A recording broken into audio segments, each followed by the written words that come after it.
नमस्कार दोस्तों, जय जोहार। मैं कौशल तिवारी और बिहनिया संझा में आपका स्वागत है। छत्तीसगढ़ में इस साल के अंत में होने वाले विधानसभा चुनाव को लेकर राजनीतिक सरगर्मियां बढ़ने लगी है। कांग्रेस टिकट वितरण के लिए लगातार बैठकें कर रही है, तो भारतीय जनता पार्टी ने तो 21 प्रत्याशियों की घोषणा तक कर दी है। ये अलग बात है कि इस सूची को लेकर न केवल विवाद है बल्कि बगावत के सुर भी सामने आने लगे हैं। वहीं बहुजन समाज पार्टी ने भी 9 प्रत्याशियों की घोषणा कर दी है, लेकिन पिछले चुनाव में तीसरे नंबर पर आने वाली जोगी कांग्रेस की भूमिका इस बार क्या होगी, यह बताने की जरूरत इसलिए नहीं है क्योंकि जिस तरीके के तेवर दिखा रही है और पिछले चुनाव में जिस तरीके से उन्होंने 2 दर्जन से अधिक सीटों पर दूसरा स्थान हासिल किया था और बहुजन समाज पार्टी के साथ गठबंधन करके 7 सीटें हासिल की थी, जिसमें जोगी कांग्रेस की 5 सीटें थी। यह अलग बात है कि उसमें से जो जीते थे उनमें से कई लोग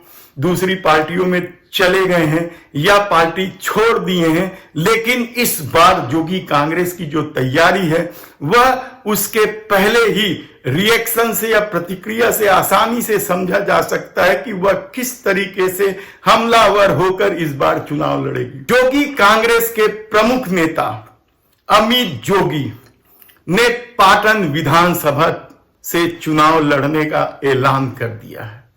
इस ऐलान के साथ ही कांग्रेस भाजपा दोनों ही पार्टियों में हड़कंप मचा है, कहा जाए तो गलत नहीं होगा।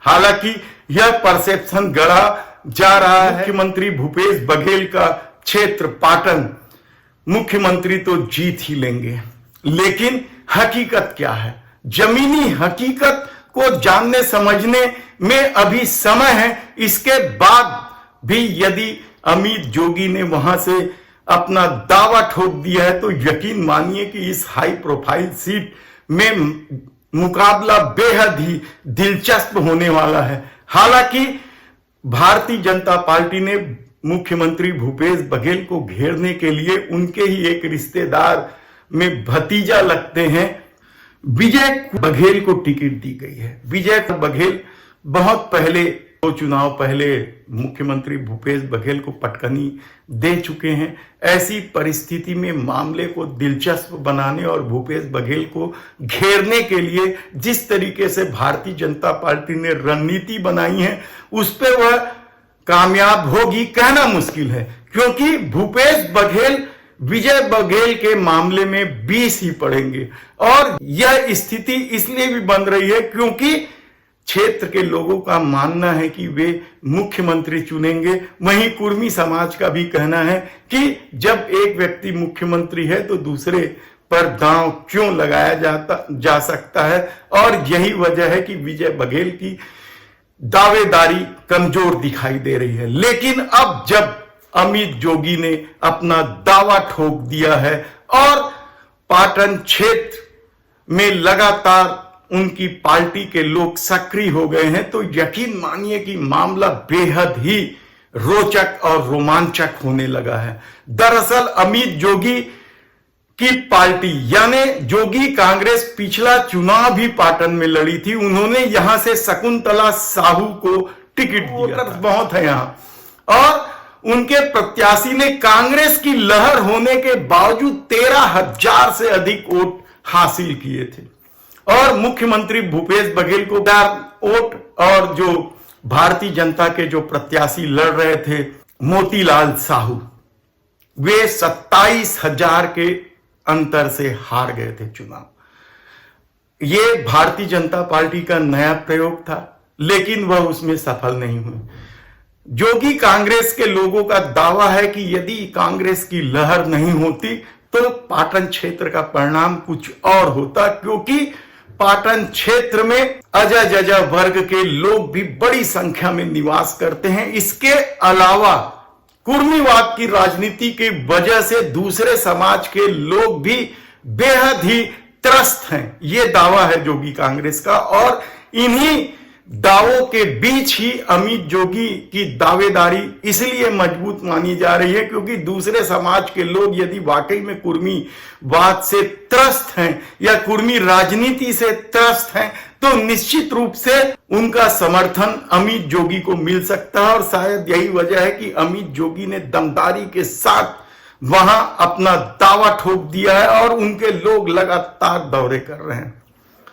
बताया तो यह जाता है कि अमित जोगी ने दावा ठोककर एक तरह से पूरे प्रदेश में भी यह संदेश देने की कोशिश की है कि अजीत जोगी के निधन के बाद पार्टी कमजोर नहीं हुई है बल्कि वह पूरे दमखम से प्रदेश के 90 विधानसभा सीटों पर चुनाव लड़ना चाहती है। हालांकि अंदरूनी सूत्र कहते हैं कि उनका समझौता गोंडवाना गणतंत्र पार्टी, छत्तीसगढ़ मुक्ति मोर्चा और भी दूसरी पार्टियों से हो गई है, अंतिम दौर पर पहुंच चुकी है।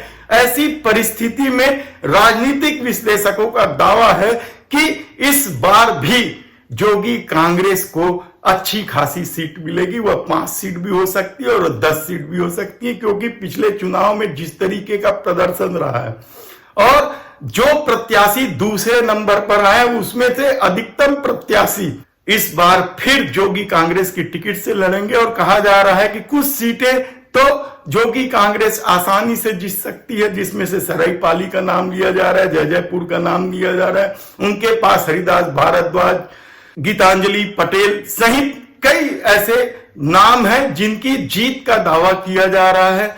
और हैरानी की बात तो यह है कि जो लोग जोगी कांग्रेस को कमजोर समझ रहे हैं या उनका आकलन कमजोर है या नजरअंदाज कर रहे हैं, उन्हें कहीं यह बेहद भारी न पड़ जाए। हालांकि इस संबंध में हमने अमित जोगी से बात करने की कोशिश की लेकिन वे व्यस्त थे दौरे कार्यक्रम में, लगातार पार्टी की बैठकों होने की वजह से उन्होंने कहा कि वे बाद में इस संबंध में बात करेंगे।